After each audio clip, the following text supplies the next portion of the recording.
ल है साथी, अब यो चाहिँ लोकल माउरीको कात्तिके महहरू हो।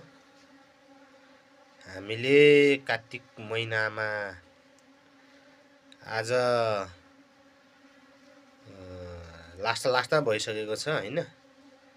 कात्तिकको आज 29-30 गते भइसकेको छ। त्यसपछि हामीले चाहिँ अब कात्तिके मह चाहिँ निकाल्ने क्रममा छौं के रे।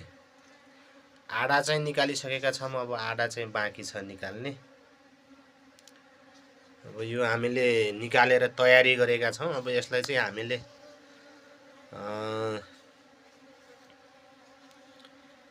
चुन्नीहरू लगाएर चाहिँ यसलाई छान्ने काम चाहिँ हुन्छ अब बिस्तारै। त्यही भएर चाहिँ अब यो धेरै छ साथी। अब यति छ म चाखा सहित। अब यो चाहिँ सबै निकालेको छ। अब यो चाहिँ मह तार्ने हो। सुन्नीमा हालेर तरक्क पारेर चाहिँ मह तारेर चाहिँ राख्ने हो। त्यही भएर चाहिँ यहाँ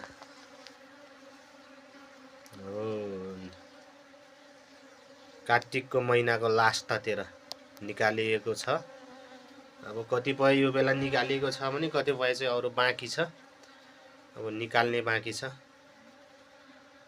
तयारी हुँदैछ। अरु चाहिँ अब धेरै छ घार। अब धेरै घार भइसकेपछि चाहिँ अब यो निकाल्न बाँकी छ। अरु चाहिँ अहिले यो ठोठोरी निकालेको हो, अरु पुरा बाँकी छ हेर्नुस् निकाल्नको लागि। अहिले चाहिँ थोरै निकालेर तपाईहरुले देखाएको छु मैले। यो लालीगुराँस तथा पशुपन्छी लोकल माउरी फर्म मा चाहिँ मह निकाल्ने कार्यक्रम चाहिँ सुरु भइसकेको छ। कात्तिके मह निकालेर हामीले चाहिँ अब बिक्री वितरणको लागि पनि अब हामीले निकालिसकेपछि यसलाई चुन्नीबाट तारिसकेपछि हामीले अब यसको बिक्री वितरणको लागि पनि मार्केटिङको लागि पनि हामीले यसलाई पठाउने छौं। साथीहरुले धेरैले भन्नु भएको छ, त्यसै पठाइनेछ यसलाई महको लागि। यसरी चाहिँ हामीले निकालेको छौं है साथी।